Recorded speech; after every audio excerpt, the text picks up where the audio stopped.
अभी मैं गया था एक कार्यक्रम में और बड़ी बातें चल रही थी कि 2047 तक हम देश को दुनिया का नंबर 1 देश ये बना सबसे बड़ा झूठ चीज है। लेकिन अगर गुमराह करना है तो हम देश बदलेंगे, मतलब देश में कोनो जैक लगा के उठा देंगे देश को।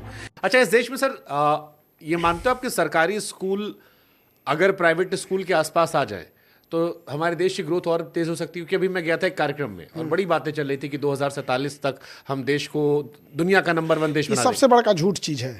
ये सबसे बड़ा झूठ है। देखिए, ये बेवकूफ़ बनाने का तरीका है। 2047 तक आधी पीढ़ी मर चुकी होगी, आपकी बातों को भूल चुके होंगे। 2025 में क्या चेंजिंग लाइएगा आप ये बताइए। अगर 2047 तक आप देश को बदल सकते हैं तो उसके हिसाब से 2025 का आपने गोल सेट किया होगा, किए होंगे। आप 25 में क्या चेंजिंग लाइएगा, 47 तक ना आप रहेंगे, इतना ये राजतंत्र नहीं है। ये सबसे बड़ा बेवकूफ़ बनाने का तरीका है। जब आप 2015 में रहेंगे तो कहिएगा 2022 में किसानों की इनकम दोगुनी कर देंगे। हो गया दोगुना? आत्महत्या रेट भले बढ़ा होगा, नहीं हुआ ना। ये सबसे बड़ा बेवकूफ़ी है ये चीज़ है। आज हमको क्या करना ये नहीं दिख रहा है। आज करप्शन है ये नहीं दिख रहा है। बाबर के समय का करप्शन दिख रहा है। आज हमारे सामने घटनाएं हो रही हैं, समाज को झकझोर देने वाली घटनाएं हो रही हैं, वो नहीं दिख रहा है। लेकिन दिखता है हमें तो 400 साल 500 साल पुरानी चीज़ें दिख रही हैं। तो अगर हमको बेहतर करना हो, मान लो हमें एक लक्ष्य लेकर चलते हैं कि हमको भारत को बेहतर करना है और एजुकेशन से ही सारी चीज़ें बेहतर होती हैं, आपके हिसाब से इंडिया में क्या चेंजेस होना चाहिए? सबसे बड़ा चीज़ क्या है कि आप जब हम कहते हैं इंडिया को बेहतर करना है, यहीं से हम लोग अलग रास्ते पे भटक जाते हैं। इंडियंस को बेहतर कीजिए, इंडियंस को। आप एक इंडियन आदमी, एक गांव का इंसान अपनी बूढ़ी माँ का इलाज नहीं करा पा रहा है, उसके घर में प्रॉपर लाइट की व्यवस्था नहीं है, वॉशरूम नहीं है, शौचालय नहीं है। अगर उसको किसी बढ़िया शादी ब्याह में जाना है तो उसके पास अच्छे कपड़े नहीं है। गिफ्ट का दौर ऐसा चला गया कि गरीब इंसान अब मिलने से कतराने लगा है।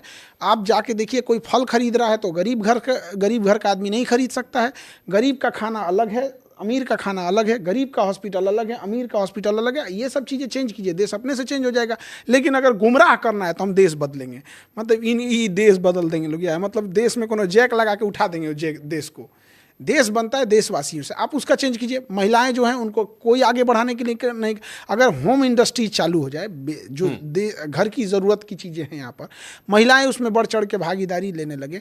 आज देखिए, हर जिला में अगर सरकार एक बड़ा सा 10 एकड़ का ज़मीन ले ले हर जिला में, कि वो मार्केट में जितनी भी दुकानें रहेंगी वो औरतें ही उस दुकान को चलाएंगी, तो उसमें एक इकोसिस्टम बन जाएगा। उसमें 1000 दुकानें आप खोल दीजिए कि उसमें जेंट्स नहीं चला सकते। तो जो अभी पहली पीढ़ी जा रही है बिजनेस में, वो तो अपनी बेटियों को वहाँ कर सकते, भाई तुम्हारे लिए अच्छा है एक भी जिला में नहीं है। लड़कियों के लिए कौन सा जिला? हर 5 जिला के बीच में एक गर्ल्स यूनिवर्सिटी होनी चाहिए, विमेंस यूनिवर्सिटीज़ होनी चाहिए। है नहीं है। देश 47 में कहाँ से डेवलप कर देंगे लोग यहाँ पे। मतलब देश में 10% लोग हैं ऐसे जिन्हें समझ में आता है कि सामने वाला झूठ बोल रहा है। लेकिन लोकतंत्र चूंकि भीड़ तंत्र हो चुका है, 90% की आवाज़ ज़्यादा सुनाई देती है। हम देश की बात करें, यहाँ बूढ़ा इंसान, कैल्शियम की कमी, जब आपको लंबे समय तक 20-25 साल तक अगर आपको कैल्शियम की कमी रही है ना, तो बुढ़ापे में शरीर झुक जाएगा। तो लोग कहते हैं बुढ़ापे में झुका है, नहीं, 20 साल तक बेचारा ने कैल्शियम की कमी झेला है वहाँ पर। औरतें देखिएगा, जो नए गांव वगैरह में किसी की नई शादी हुई है, बेचारे के पास अच्छे भोजन नहीं होने की वजह से हीमोग्लोबिन कम है, प्लेटलेट कम है, जिस वजह से उसकी नई बहू आएगी या नए कोई गांव में रहेगी, बेचारा उसका मन नहीं लगेगी, थकी रहेगी, कोई 4 को सुना देंगे सब कामचोर है, ये है वो है। बूढ़ी औरत है, बेचारा उसके शरीर में कमी है, यूरिक एसिड बढ़ा हुआ है, प्लेटलेट नहीं है, उसका बदन दर्द करेगा, अब अपनी बहू को खोजेगी, ये बहू पैर दबाओ। अरे यार, उसका इलाज करा दे भाई। पैर दबाना एक संस्कार है, चलिए भैया, लोग शौक से दबा देते हैं। हम लोग भी आज भी जाते हैं, मम्मी सोई भी रहती है तो दोबारा से दबा देते हैं, चलिए यहाँ पर। लेकिन बताइए, आप कहिएगा कि देश बढ़ने को, वो कहाँ जाएगा बेचारा? कितने भयानक लेवल तक गरीबी है, आप सोच नहीं सकते। मेरा रिसेप्शन जब ख़त्म हुआ ना, तो जो सब झाड़ू मारने वाला था, कहीं कुछ साफ़ सफाई करने वाला था, हम उन लोगों से मिलने गए, ड्राइवर वगैरह, तो पूछे सर हम लोग का खाना किधर है? मतलब समझिए, उन्हें ये लगता है कि मेरा खाना अलग है, हम गरीब हैं, हम छोटे लेवल का काम करते हैं, मेरा खाना अलग है, ये तो बड़े लोगों का खाना होगा। फिर हम उन लोगों को वही खाना खिलाएं जो हमारे यहाँ पे हम लोग खाए थे, हमारी फैमिली खाई थी, जो भी VIP गेस्ट थे वो लोग खाए थे, वही खाना था। कोई फ़र्क नहीं था, जो उनकी थाली में थी वही उनके थाली में। लेकिन उनका हिम्मत देखिए, टूट चुका था हिम्मत। उन्हें लगता था वहाँ रखा हुआ था, लेकिन हिम्मत नहीं थी कि प्लेट उठा के खा ले, शायद कोई छीन न ले। ये कहीं ना कोई कहीं डांट बेचारा ना- कोई कोई डांट डांट ना ना दे, दे कोई कि तुम्हारी हिम्मत कैसे तुम्हारे यहाँ यहाँ, मतलब उन्होंने कहीं ना कहीं ठोकर खाया होगा, दूध का जला हुआ लस्सी फूक के पीता है। अभी साहब हम छोटे थे अपने गांव में, तुम देखे थे कि उनका खाना अलग लगता था, ये- चीजें अलग थी। आप बात करते हैं 47 में देश बदलने के लिए, आप जाके देखिए सरकारी हॉस्पिटल में, फिर आप भूल जाइएगा 47 देश की आप गरीबी कैसे दूर कर सकते हैं। कोई अंबानी बने या ना बने, लेकिन हर घर में कम से कम 40-50 हज़ार की नौकरी हो। बट अब तो प्रायोरिटीज़ अलग है ना, जैसे अब कहा था कि आत्मनिर्भर बनाया जा रहा है, आप जॉब दीजिए। मैं ज़्यादातर जितने कई सारे मुख्यमंत्रियों का मैंने पॉडकास्ट किया और मैं बार बार पूछता था सरकारी नौकरी को लेकर, तो उन्होंने कहा देखो सरकारी नौकरी पॉसिबल नहीं आबादी के हिसाब से, हम चाहते हैं जिसका जो टैलेंट है उधर अपना एक्सपेरिमेंट करो और उधर नौकरी देना शुरू करो। इंडिपेंडेंट स्वरोजगार जिसको हम कहते हैं, एंटरप्रेन्योरशिप। ये सब भाषण देता है, सभी सब ये सब एक समय के भाषण देना चालू करता है। सब कोई ये सब चीज़ों की ज़रूरत नहीं पड़ती, पूंजी चाहिए। गांव का आदमी 2 भैंस रखा है, बेचारा 2 भैंस में परेशान है, एगो भैंस दूध दे रही है, एगो बिसूख गई है, एगो बीमार पड़ गई है, एगो ई पड़ल है, परेशान है। अगर आप उसको पूंजी दे दीजिए बैंक से, अगर बैंक उसे फाइनेंस कर दे, 10 लाख रुपए दे दे, 2 के जगह 20 भैंस लाएगा, 20 भैंस लाएगा। आप भाषणबाजी बंद कर दीजिए, उसकी स्थिति सही हो जाएगी। ना उसको कॉलेज, ना कोई मोटिवेशन, ना कोई केस स्टडी, ना कुछ। 2 से 20 भैंस आने के बाद वो सही हो जाएगा। अगले साल 2 साल 3 साल के बाद 20 भैंस से 50 भैंस पे चल जाएगा, फिर आप पकड़ नहीं पाइएगा उसको। निकल दिया वो, निकल दिया। जो यूं खेल होता है, भाषण सिखाते हैं यहाँ पे। किसी को बेवकूफ़ बनाना है ना, तो उसे कहिए कि शिक्षा बहुत जरूरी, ये वो जरूरी, भाषणबाजी मत करो। कोई होटल में काम कर रहा है ना, प्लेट उठा रहा है यहाँ पे, जो खाना बना रहा है वो जिंदगी भर खाने बनाते रह जाएगा। पैसा दीजिए, अपना होटल चलाएगा। पूंजी कहाँ से लाएंगे? पूंजी भाषण तो दे के चल जाएंगे मुख्यमंत्री लोग कि हम सबको नौकरी नहीं दे सकते। सब मांग रहा है नौकरी आपसे, जिस दिन सब लोग नौकरी मांग देगा भाग जाएंगे लोग यहाँ पे। सब मांगा है नौकरी। मैं एक चीज़ और फ्रेम करने समझने की कोशिश करता हूँ मैं। हमारी आबादी 140 करोड़ है। जैसे दुनिया के वो देश जो फ्री एजुकेशन देते हैं या फ्री हेल्थ की बात करते हैं, उनकी आबादी बहुत कम है। जहाँ पर कैपिटा व्यक्ति पर खर्चा ज़्यादा होता है, बहुत सारी चीज़ें आती हैं। वहाँ पर लोग बहुत कम है। गाड़ियां वहां जब लोग बाहर जाते हैं, जैसे मेरे कजिन बाहर गए तो मुझसे कहे मेरा भारत लौटने का मन नहीं होता। हमने कहे कि वहां पर हर इंडिविजुअल का ख्याल रखा आता है। वहां जो दवाइयों की प्रीमियम क्वालिटी होती है वो मिलती, तुम्हारे यहाँ छट छांट के आती है, तुम्हारे लोगों पर एक्सपेरिमेंट होता है। इंडिया बड़ी बातें उन्होंने मुझसे कही जो मुझे बड़ी नकारात्मक और गुस्से वाली लग रही थी, और कुल मिलाकर मूल वजह वो आबादी को मान रहे थे।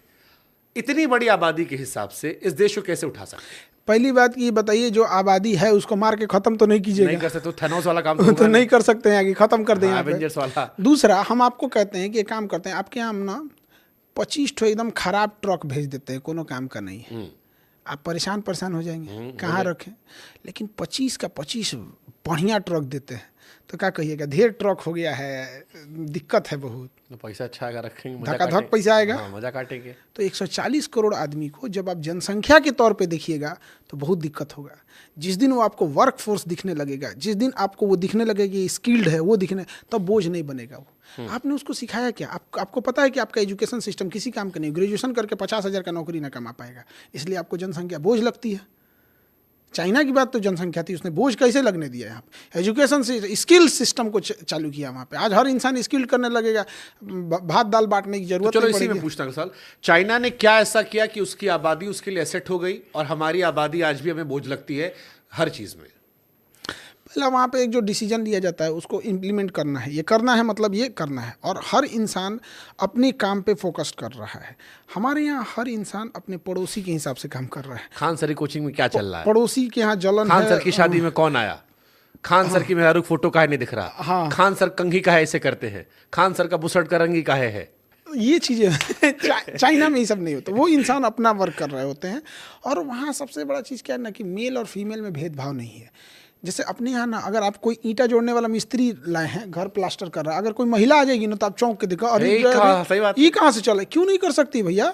आप अपने जेब में एक 5 किलो का 2 किलो का ताला लेके घूम दीजिएगा, 3 मोबाइल रख के जेब में देख लीजिए, ऑकवर्ड लगने लगेगा। 3 मोबाइल ले लिए हैं आप।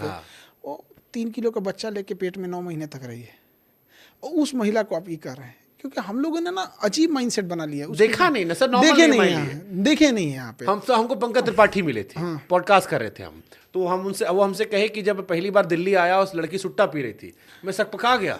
मैं कह हे रहा हूँ ये सुट्टा पी रही है। कह रहे मुझे अभी भी तो गलत है। फिर कहे तो मैंने कहा अब मेरे गांव वालों से मेरा नहीं पड़ता। मैंने क्यों? बोले हमारा माइंडसेट अलग हो गया। मुझे सुट्टा पीने से भी दिक्कत है, लेकिन लड़कियों के इसलिए दिक्कत नहीं कि वो लड़की है, इसलिए दिक्कत है, सेहत के लिए खराब है। लेकिन लड़की पी रही है, अब उस बात से दिक्कत नहीं है। पहली बार जब मैं निकला था मैंने कहा हे राम, ये कैसे पी सकती है रे, ये तो कच्चा पेन घूम रही है। और बड़े मासूमियत से उन्होंने समझाया मुझे। तो ये मुझे रियलाइज हुआ कि एजुकेशन या बेहतर कल्चर से चीज़ें बेहतर हो सकती हैं, लेकिन फिर वही हालात भी कहाँ निकलेगा। देखिए चाइना जो है ना, स्किल पे बहुत आगे वर्क करने के। आपको यहाँ पे ऐसा दुनिया का कोई घर है जहाँ चाइनीज सामान नहीं है? नहीं, हो ही नहीं सकता वहाँ पे। अब चाइना का हर चीज़ है, तो वो वहाँ तक सोच रहा है चाइना। तो प्रोडक्शन चीज़ें करिए जो जहाँ जो चीज़ें हैं। अब आप एक सिंपल सा चीज़ बताते हैं, चाइना वाले जो हैं सब बहुत सारी चीज़ का मतलब डंप, जैसे चाइना ने इस पे टेरिफ लगाया, अमेरिका ने चाइना पे टेरिफ लगाया, उसको कोई टेंशन नहीं, वो अफ्रीका में ले जाकर पलट देगा यहाँ पे। लेकिन एक छोटा बिजनेसमैन कहता है कि हमारे पास मार्केट कहाँ है, आपके बगल में नेपाल है, भर दीजिए। बगल में तो नेपाल है, यहाँ पे भर सकते हैं, भूटान है, बांग्लादेश है, नहीं भर पा रहे हैं हम लोग। ये एक बड़ी समस्या है। हमारा सबसे लड़ाई भी चल रहा है आजकल। तो खैर ये तो एक इंटरनेशनल इशू हो जाता है, लेकिन एक बिजनेस व्यापार के लिए तो जरूरी